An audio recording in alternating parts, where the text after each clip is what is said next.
महाराज परिनिब्बुतो भगवा न पूजन साधयति। भगवान ने महापरिनिर्वाण प्राप्त कर लिया, पूजा नहीं स्वीकार करते हैं, पूजा नहीं स्वीकार करते, लेकिन जो भी उनकी पूजा करता है तो पूजा सफल ही हो जाती है। पूजा से साधियाना सफला होती सकुब्बतो। जो उनको उद्देश्य करके पूजा करता है तो पूजा सफल हो जाती है। बोलिए भगवान बुद्ध की। भगवान बुद्ध इस संसार में महापरिनिर्वाण जो प्राप्त कर लिया वो तो विमुक्त हो गया ना, वो इस संसार में नहीं रहता, जन्म मरण के चक्र से मुक्त हो गया, तो वो है ही नहीं। लेकिन फिर भी अगर उनको कोई उद्देश्य करके पूजा करता है तो पूजा सफल होती है। बोलिए भगवान बुद्ध की। आपको समझ में होती है? राजा मिलिंद को भी समझ में नहीं आया, उसने कहा भंते समझ में नहीं आया, कृपया उपमा दे के समझाएं। भंते उपमा दे के समझाते हैं। राजन, आप ये पृथ्वी देखते हैं, धरती देख रहे हैं, महापृथ्वी? बोले हां। भंते, अच्छा ये धरती कभी कहती है कि मुझ में बीज बोए जाएं?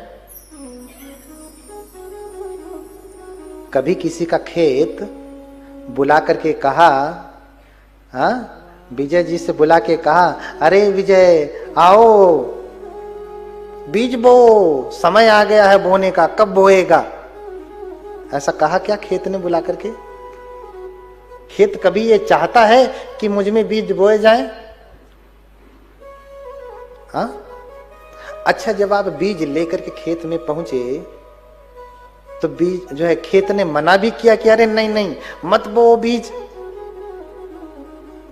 तो खेत धरती कभी ये चाहती है कि मुझ में बीज ना बोए जाए? ऐसा भी चाहती है क्या धरती? धरती कभी ये चाहती है कि मुझ में बीज बोए जाए? ना। तो क्या धरती ये चाहती है कि मुझ में बीज ना बोए जाए? ना। तो क्या धरती ये चाहती है कि भैया तेरा मन करे तो बो, मन करे तो मत बो? ऐसा भी चाहती है क्या? ना। तो धरती क्या चाहती है क्या ना नहीं चाहती, छोड़िए उसे। आप क्या चाहते हैं? आप तो फसल बोना चाहते हैं ना, क्योंकि आप धान बोएंगे तभी तो चावल खाएंगे ना। धरती कहे चाहे न कहे, आपको चपाती खानी है, रोटी खानी है, तो आपको तो गेहूं बोना पड़ेगा ना, तभी न गेहूं आएगा। तो धरती कहे चाहे न कहे, जब हम बीज बोते हैं तो बीज जमता नहीं क्या? फसल होती नहीं क्या? होती है ना। तो धरती चाहे कहे चाहे न कहे, लेकिन हमें क्या चाहिए? हमें तो चाहिए, इसलिए हम बीज बोते हैं तो फल आता है, फसल आती है। इसी प्रकार से बुद्ध ये नहीं कहते कि मेरी पूजा करो, बुद्ध ये भी नहीं कहते कि मेरी पूजा मत करो, बुद्ध ये भी नहीं कहते कि तेरा मन करे तो कर, मन करे तो मत कर। तो बुद्ध कहे चाहे न कहे, हम क्या चाहते हैं? हमें तो पुण्य चाहिए ना, हमें तो इस धर्म के क्षेत्र में उन्नति चाहिए ना।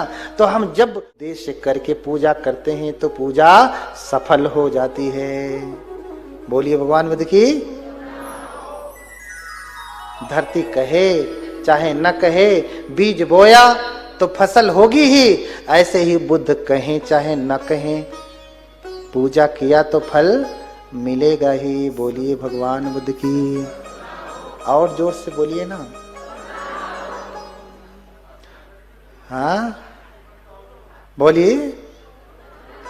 हाँ, क्योंकि जो है मैंने कल ही बताया था कि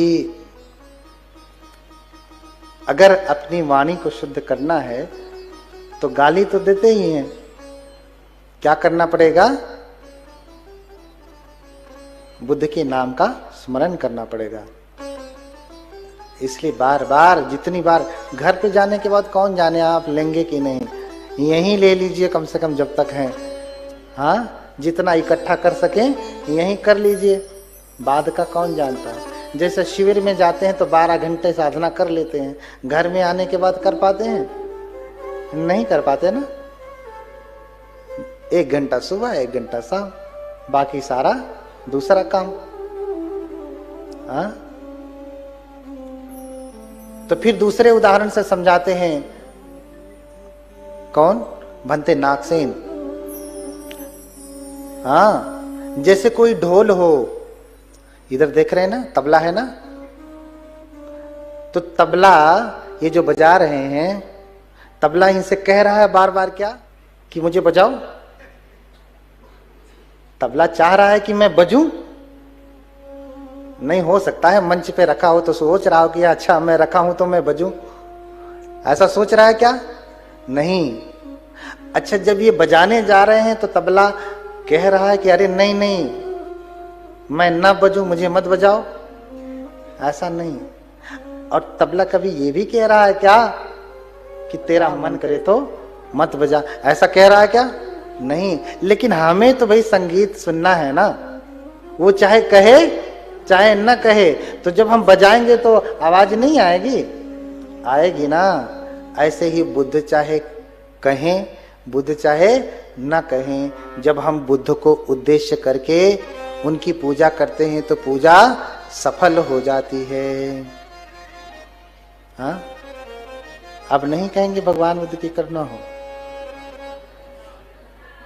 हाँ,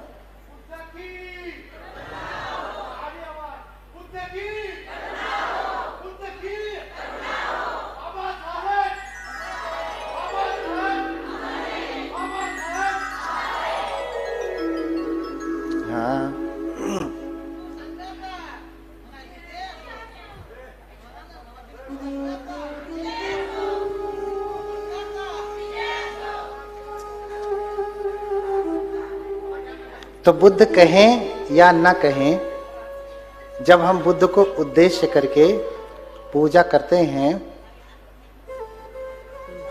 जब हम बुद्ध को उद्देश्य करके पूजा करते हैं तो पूजा सफल होती है। भंते नागसेन ने कई उदाहरण दिए। जैसे कोई वीणा है, कभी ये नहीं कहती कि मैं बजूं या मैं नहीं बजूं, या बजूं भी नहीं भी बजूं, लेकिन हमें जब बजाना होता है, हमें जब संगीत सुनना होता है तो हम वीणा बजाते हैं और संगीत हमें प्राप्त होता है ना, उसकी ध्वनि, उसकी आवाज प्राप्त होती है। ऐसे ही बुद्ध कभी नहीं कहते पूजा करो, मन नहीं करो, मन करे तो करो, मन करे तो मत करो। लेकिन जब हमें पुण्य चाहिए, हमें धर्म पे प्रतिष्ठित होना है, तो हम बुद्ध को उद्देश्य करके प्रार्थना करते हैं, पूजा करते हैं, और हमारी पूजा अचूक एवं सार्थक सिद्ध हो जाती है। हाँ, तो अब बताइए, बुद्ध की पूजा करनी चाहिए या नहीं? हाँ हाँ, जो ये कहता है, पहली बात तो समझना चाहिए, जो ये कहता है मेरी पूजा करो, तो स्वयं मैं मेरे के परे नहीं हुआ इसलिए करा मेरी। अरे भैया, अभी भी तुम्हारे पास मैं बचा है क्या? हाँ, जिसमें मैं नहीं होगा तो कहेगा कैसे कि मेरी पूजा करो। लेकिन ज्ञानी व्यक्ति है कोई, सच में मैं मेरे के परे हो गया, तो वो ये भी बता के जाएगा कि कौन पूजा के योग्य है। तो उन्होंने बताया, पूजा च पूजनीयानम, जो पूजने योग्य है उनकी पूजा करना। तो बुद्ध सबसे अधिक पूजनीय है इस धरती पे, और बुद्ध की ही सबसे अधिक उपेक्षा करते हैं। आप मानते इतना है, सबसे अधिक प्राचीन तीर्थ स्थल किसके हैं? हाँ, बौद्ध के हैं, बौद्ध के। हाँ, पुरातत्व विभाग के पास जाइए तो सबसे अधिक उनके पास बुद्ध का ही है, सबसे अधिक बुद्धिस्ट साइट्स ही उनके पास हैं। लेकिन सबसे कम पूजा किसकी होती है? मैं जहां रहता हूं सारनाथ में, दिन भर में अधिकतम पूजा करने वालों की संख्या अधिकतम होगी तो 500 लोग आते होंगे। कभी कोई बुद्ध पूर्णिमा वगैरह हुई तो संख्या थोड़ी बढ़ जाती है, लेकिन अधिकतम संख्या 500 की है जो दर्शन करने आते हैं। वहीं बगल में काशी है, हाँ, कई कई लाख लोग आते हैं। क्योंकि हमारे लोग तो वैज्ञानिक बने बैठे हैं। अरे हम अपने स्थान, कहते हैं कि हमारे बौद्धों को दूसरे ने कब्जा कर लिया, फेसबुक पे, यूट्यूब पे, सब जगह आप दिखाते हैं, देखो ना ये भगवान बुद्ध की मूर्ति है, इनको माला पहना दिया, इनको ये देवता बताते, उनको वो देवता बताते। मैं तो कहता हूं भाई अच्छा है कि कम से कम उनके हाथ में है। पूछिए क्यों? पूछिए क्यों? क्योंकि आपसे ना कह करके कोई और देवता कह दे रहे। मेरा नाम क्या है? प्रियदर्शी ना। मेरा नाम अगर धर्मदर्शी कर दिया जाए या राहुल कर दिया जाए तो मैं बदल जाऊंगा? हाँ, मैं बदला क्या? बुद्ध ना कह करके कुछ और कह रहे हैं, लेकिन इतनी पूजा कर रहे हैं, उस एक स्थान पर जितनी पूजा कर ले रहे हैं, आप सभी स्थान मिला के भी उतनी पूजा नहीं कर पा रहे हैं। तो मैं तो कहूंगा कि अच्छा ही है, कम से कम आपसे ज्यादा पूजा पाठ वही करते हैं। हाँ, आप कहते हैं वो वाला मंदिर भगवान बुद्ध ही है, हाँ, लेकिन दर्शनार्थी देखिए, दर्शनार्थी देखिए कितने लाखों लाखों की संख्या है। और जिनको आप बुद्ध बुद्ध कह रहे हैं, कितने लोग हैं जो वर्ष भर में चारों धामों की यात्रा करते हैं। अरे अमेरिका में थोड़ी ना बुद्ध हुए हैं, यहीं ना हुए हैं। पिकनिक मनाने तो वर्ष भर में कितनी बार जाते हैं? हाँ, पिकनिक मनाने देखिए ना, कुंभ लगा है।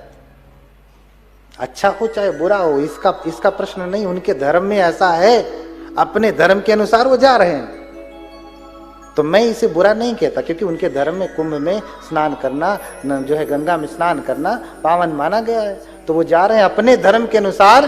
कितने समर्पित हैं वो। आप कितने समर्पित हैं अपने धर्म के अनुसार? कम है ना। कुछ चीजें सीखिए दूसरों से। जो सच में पूजने योग्य है उसी की पूजा नहीं कर रहे हैं आप, इसलिए बहुत बड़ा फल नहीं है। महापरिनिर्वाण सूत्र में भगवान उनसे भंते आनंद पूछते हैं कि भगवान आपके न रहने के बाद आपके शरीर के साथ कैसा व्यवहार करना चाहिए? हाँ, क्या करना चाहिए? कह रहे हैं अव्यापड्डा तुम्हें आनंद हो तथागत शरीर पूजना है। आनंद तुम भिक्षुगण तथागत की पूजा से दूर रहना, शरीर पूजा से दूर रहना। ये उपासक उपासिका हैं, पूजा करेंगे, पुण्यार्जन करेंगे। भगवान ने महापरिनिर्वाण सूत्र में ही ये बताया है कि भिक्षुओं ये 4 धाम हैं जिसकी यात्रा हर श्रद्धालु कुलपुत्र को करना चाहिए। कौन कौन से वो 4 धाम?